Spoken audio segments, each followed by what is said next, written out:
Now we're going to talk about footwork throwing to second base with a right-handed batter in the box. So the way I like to think about footwork and transferring down to second base is I like to break it down into 5 steps. We're going to catch, we're going to transfer, we're going to take a right foot step, a left foot step, then we're going to separate and throw. So a lot of young catchers, a lot of young players, what they do is they catch the ball and they want to get rid of the ball so fast that they take a weird step with their left foot, then their right foot, and it kind of just looks like a jumbled mess. So a good way to kind of take that mess and condense it into a more strong position is we want to see if we can take a couple pieces of tape or maybe just draw a line in the sand, whatever you can do to kind of create a little bit of a reference point for our catchers to think, all right, I want to see how close I can get this right foot to this piece of tape here on my way to throwing to second base. So in slow-mo, I'm here in my position, I catch the ball, I transfer, I want to take this right foot, I want to put it as close to this piece of tape as I can. We're separating here, stepping with the left, and pulling apart. Now, we don't want this piece of tape to be this far away because now we're taking a long, big step and everything starts to lengthen out.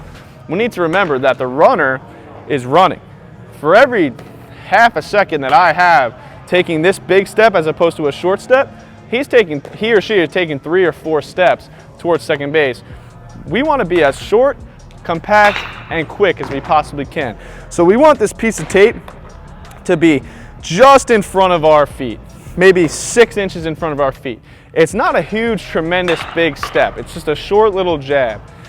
So right here in real time, we'll have someone flip you the ball. We can do this bare hand. I prefer it to be done with the bare hand. I think it allows us to feel the baseball a little more, especially for our young players. But after we do a couple sets with the bare hand, we can transition to the glove. So we're gonna be here. Coach is gonna flip us the ball. We're gonna catch this ball, transfer, right foot, left foot, boom. Now my right foot landed just behind the piece of tape. I would like to think I want to be as close to it as I can. Where I don't really want to be is in front of the piece of tape or our reference point, because now that'll be a clear indication that I'm taking just a little bit of a too big of a step, and it's important for us to bring it down. So we'll try a few in real speed.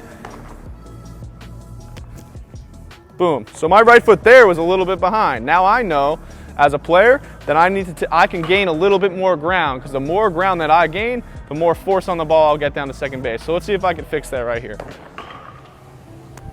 Boom. Now my right foot's right on the line. So the reason why the line is a great thing is because it's allowing the player to self-correct without coach or anyone telling them what to do.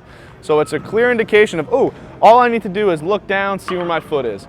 Now, when we have a right-handed batter in the box, it's important to have some sort of object, maybe another player or another coach right here standing in. The reason why we want this here is because what a lot of young players do is they take this right leg and they drop it back here, and now we get into the box. The batter has a right to stay in the box. He or she doesn't have to move out of the way. So we have to make sure that we're staying as straight to our target as we can. So a good idea is to maybe put a box or a cone or whatever you have that can stand right here is important to have, so we feel like there's a batter in there. I think anytime we throw down to second base, there should be something in here so we don't get away with maybe cheating and going to the left. So we want to stay nice and straight and get that foot on the piece of tape here. Boom.